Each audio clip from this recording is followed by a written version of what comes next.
Hai, Assalamualaikum dan selamat sejahtera.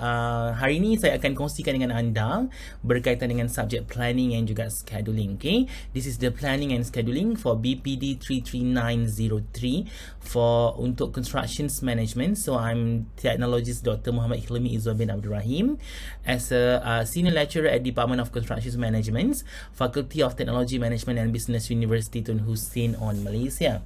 Alright, so this week, minggu ni saya akan cover berkenaan dengan Precedence Diagram Method. So apa Precedence Diagram Method adalah merupakan salah satu kaedah yang digunakan pakai dalam bagaimana mengendalikan sesebuah projek. Okay, so we call it as a project management. So, before we go further, untuk kita pergi go in depth. So now, sebelum kita pergi dengan lebih mendalam, let's view on what is the definitions of the project. And I'm really percaya kepada semua dah tahu apakah dikatakan sebagai project kan. Sebab dalam project ni bukan sahaja dalam bidang constructions, project ni dalam bidang secara general pun boleh melibatkan project. So, apa yang dikatakan sebagai project? A project is a series of activities directed to accomplishments of a desired objective. So, what we can say here, plan your work first, then work with your plan. So maksudnya apa? Maksudnya kita rancang dulu apa yang kita nak buat dan kemudian kita lakukan seperti apa yang kita rancang. Ini yang kita panggil sebagai project. Ini the best project is this way lah. Bagaimana you merancang, bagaimana you melaksanakan, dan you melaksanakan mengikut kepada apa yang you rancangkan.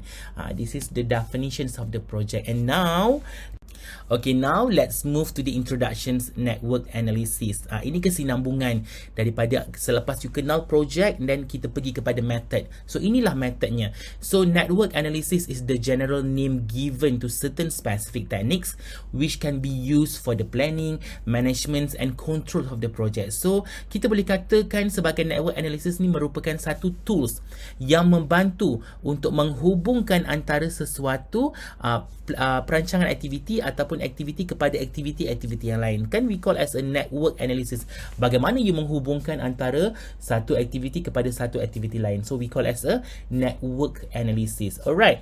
So this is the precedence diagram methods. Ini yang kita akan belajar. Okay, saya akan terangkan kepada anda bagaimana calculations diagram methods. Okay, so ini adalah merupakan precedent diagram method. Dekat dalam project planning kita ada dua methods. Method yang pertama adalah arrow network diagram dan yang kedua adalah precedence diagram method. So this is we are focusing on the precedence diagram method. Kalau awak lihat dekat sini, alright, sebentar Okey, kalau awak lihat dekat sini kita ada ini adalah merupakan satu formula ataupun satu format yang you boleh ikut, which is what we call ES, D, EF, LS, TF, LF dan juga A. Apa itu? Okey, kita pergi kepada satu persatu. Seperti yang kita belajar sebelum ni, chapter ni kita cover apa definitions of ES, EF. So saya harap semua faham dan cuba recap semula apa yang you dah belajar dengan saya pada minggu lepas. Alright. So ES is a early start. Bagaimana you early start? You start the project. And then D is a duration. EF is a early finish. Okay. LS is a late start. TF is a total float. Kan? Ingat lagi tak yang saya ajar awak semua apa itu total float? Total float tu is kalau equal to 0, kita boleh tentukan bahawa project tu very critical. Kan? Critical because is equal to 0. Kalau tak equal to 0 ataupun ada number of total float, dia bukan critical. Okay? And then kita ada late finish. Kan? Arrow ni, A ni adalah activity A. Okay? So bagaimana dia menghubungkan antara satu aktiviti kepada aktiviti lain. Okey, maksudnya di sini adalah aktiviti ini boleh dilaksanakan selepas aktiviti ini dan aktiviti ini dilaksanakan selepas aktiviti ini adalah aktiviti ini dan juga aktiviti ini. Alright, jangan risau, kita pergi kepada calculations. Okey, ini contoh soalan yang diberi. Okey, example yang diberi adalah kita ada aktiviti A, aktiviti B, C, D, E, F and G. So duration mungkin akan diberi. Okey, kita ada 2 hari. Kalau day lah, kalau week lah, kalau bulan lah. Kita ada 2, 6, 6, 1, 3, 3 dan 2. Ia adalah hari, merujuk kepada hari. So predecessor ni adalah hubungan kait antara bagaimana you menentukan susun atur ataupun bagaimana you menyusun network. Okay, Contohnya A ni is a start activity. So supposedly A akan menjadi aktiviti pertama. Okay, aktiviti B boleh dilaksanakan apabila aktiviti A selesai. Nampak dekat sini kan? Kalau you kena faham bagaimana membaca predecessor ni untuk you tentukan antara satu pergerakan kepada satu pergerakan aktiviti. Okay. Contoh aktiviti C di sini, aktiviti C boleh dilaksanakan apabila aktiviti B selesai. So supposedly selepas aktiviti B adalah aktiviti C, aktiviti D selepas aktiviti B, aktiviti E selepas aktiviti A, aktiviti F selepas aktiviti D dan E, dan juga aktiviti G selepas aktiviti C. Kenapa ada plus tu di sini? Duration dia ditambah dengan 2 hari untuk aktiviti G sahaja. We are not talking about the activity C, we are talking about the activity G dan juga activity F. Okay, let's move to the calculations. At first step kan, saya kata you kena buat kotak-kotak sedemikian ini because of this is the formula, this is the format. Okay, okay, ini saya dah ajar masa yang hari itu. Okay, so bagaimana we start with 0 lah. First day is 0. Okay, seterusnya 0 tambah 2 is 2. 2 ni di carry forward. Okay, di carry forward. Ni kita kita hujung sini, kita transfer ke sini. So 2 tambah 6 sama dengan 8. 8 dipindah. Okay, 8 tambah, okay, 8 juga dipindah. Kenapa 8 juga dipindah ke sini? Sebab aktiviti dia aktiviti yang sama. Okay, jadi 8 ditransfer ke early start sini, 8 juga ditransfer kepada early start di sini. Right. Kenapa di sini 2? Because ini adalah kesinambungan daripada aktiviti A. Sebab apa? Aktiviti E boleh dilaksanakan selepas aktiviti A selesai. Alright. Nampak? Okay, kemudian macam biasa 8 campur 6 14 kan, tadi kita 0 campur 2 2, 2 campur 6 8, 8 campur 6 14. Sama sahaja kita terus sambung. 8 campur 1 9, 2 campur 3 sama dengan 5 kan. Lepas tu kita ada di sini yang paling very critical. Okay, kenapa? Sebab kita ada 2 aktiviti menghubungkan kepada satu aktiviti. Maksudnya aktiviti F ni boleh dilaksanakan after aktiviti D dengan E done. So D dengan E ada 2 late start dekat sini kan. So macam mana kita ambil 9 ataupun 5? Formulanya adalah bila kita forward ataupun kita forward maju ke hadapan sini. Okay, sekejap kita maju ke hadapan, bermaksud kita kena ambil nombor yang besar. Tetapi bila kita backward, okay, kita kena ambil nombor yang kecil. So dekat sini kita ambil nombor apa? Kita ambil nombor 9. 9 campur 3 sama dengan 12. Alright, kita ada 2 dekat sini Kenapa dia 16? Because of 14 plus dengan 2. So sebab itu kita ambil dapat nombor 16. Okay, 16 dengan 12 kita ambil apa? Kita ambil nombor yang paling tinggi kan. So the highest number between 16 and 12 is 16. And 16 plus 2 is equal to 18. And you have to remember, this is the forward pass. Kita ke hadapan. Alright. So now let's view on bagaimana untuk kita backward. Okay. Bagaimana kita untuk backward. So we carry out the number of 18 here kepada bawah. Kan. Sebab itu ada kotak di atas dan juga kotak di bawah.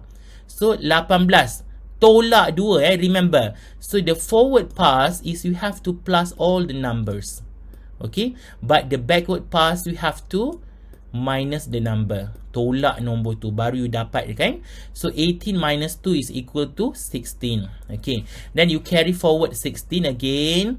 Okay, 16 minus 3 tetap kat sini. Sebab apa? Sebab dia duration. 16 minus 3 is equal to 13. Okay, then 13 pindah sini, 13 juga pindah atas. Ingat kan, kecuali bila 2 ada pergi kepada 1. Ini 1 pergi kepada 2, kita carry forward saja. Okay, dekat sini kita ambil 14. Okay, kenapa 14? Sebab 16, kalau tadi kita forward kita tambah 2, tetapi bila kita backward kita kena tolak juga dengan 2. Ini yang biasanya kesalahan yang sering berlaku kepada pelajar kerana mereka tidak alert dengan tricky of the questions. Okay, tricky of the questions. Okay, and then 14 minus 6 is equal to 8. Okay, now kita jumpa kepada junction kan, 2 kepada 1 aktiviti. 1 kepada 2 easy, kita carry forward saja. Tetapi 2 aktiviti kepada 1 aktiviti sangat susah. So ingat tak lagi saya cerita sebelum slide tadi, bila you forward activity, you have to define the bigger number. But if you backward, so you have to define the lowest number. So you have to compare with the 2 activities. And now, okay, we have 2 numbers here. So we have 8 and 12. Supposedly what number you have to put in this figure, tables. Berapa? Definitely 8 lah, because 8 yang paling kecil. So 8 minus 6 is equal to 2. And we also have 2 numbers here, 10 and 2. So bagaimana you nak buat? You have to remember this formula. If backward step, you have to carry out number yang paling small, number yang paling kecil.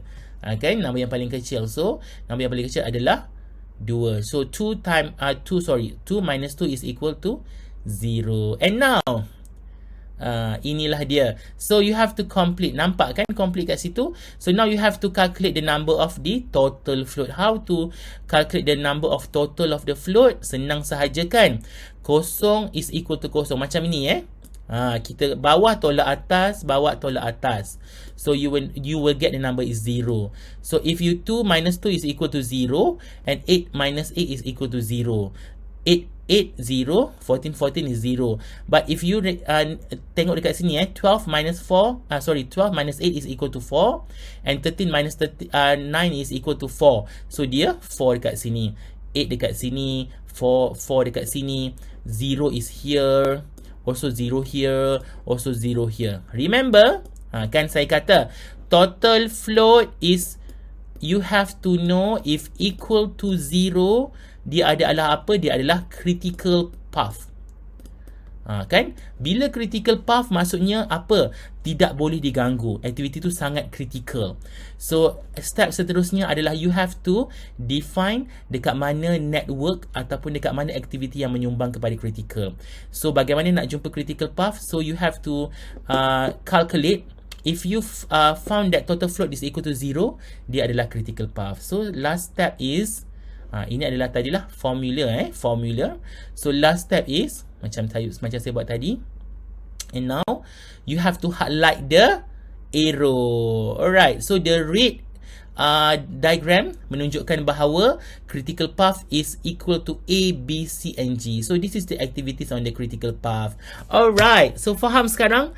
I hope that all of you faham bagaimana untuk buat calculations precedent network diagram. So you bermula dengan how you define the activities, how you define the early start, total float and everything. And the last step is you have to define the critical path until you dapat a diagram untuk critical path punya activity. And remember, total float is equal to 0. Alright, thank you so much.